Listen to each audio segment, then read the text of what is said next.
Hi, my name is Deirdre An, and my GIS project is on the changing dynamics of the area surrounding the light rail in Charlotte, North Carolina.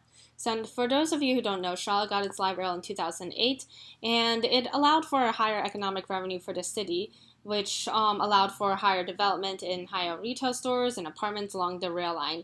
However, the populations that lived there were sort of pushed out, and those were mainly low-income populations. And this is something that a lot of people have argued is gentrification.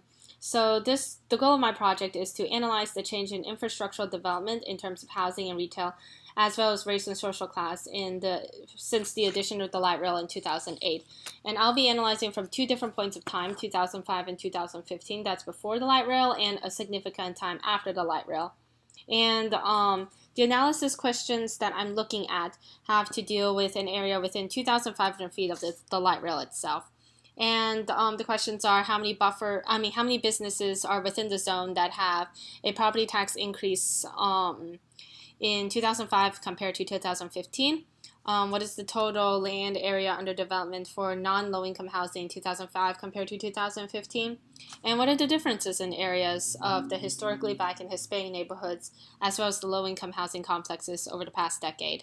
So the last two questions sort of have to deal with the area analysis. And for further analysis, I was thinking of looking more into the homeless shelter proximity for high-income versus low-income neighborhoods.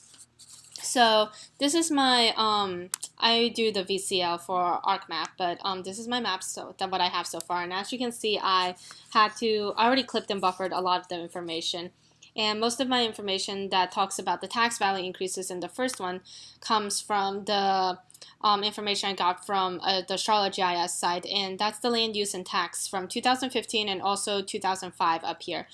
So as you can see, I had a lot of information to work with, and basically what I had to do was clip it to the buffer and select my attributes by the by retail store and then by whether or not they had a property value tax increase. And as you can see, for 2005, it's represented by the red over here, and 2015 is represented by red, and 2005 is represented by purple.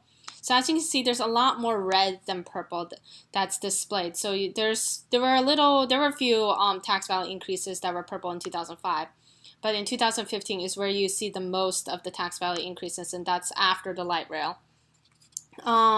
I'm also analyzing the area of housing development that is not in low income in 2005 compared to 15. And this is represented over here by the dark purple and the blue. And this had to do with, the green and the purple. And this had to do with sort of the building plans that were 2015 2005 that I clipped and to the buffer, and also had to analyze to select only the ones that had development that was in Section 8 housing. So as you can see, a lot more green, barely any purple that were developing that were in Section 8 housing. So a lot more green, so I think it's safe to say that there's going to be a bigger area for 2015 in housing development. And finally, I'll be analyzing the difference in historically low-income neighborhoods in areas of high-income areas and low. So high-income areas, this would be the Dilworth area right over here, and low-income areas would be the 4th Ward area, which is up here.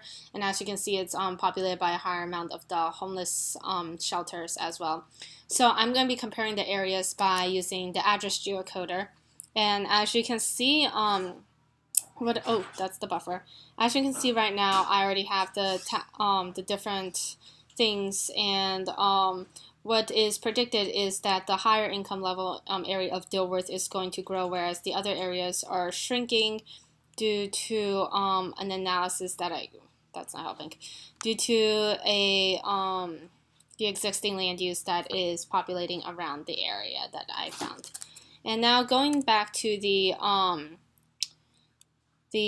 arc map that I created over here, this is going to follow the property tax value increases, and it basically displays the same thing except that I showed you on the map, except in place of red we have green, and in place of purple we are going to have blue here. And I also included the 2005 property tax value, this is the land area under development in 2005, so I can show you guys the different changes, and the yellow is within the buffer zone that I am making the neighborhood, although as you can see there are a few homeless shelters.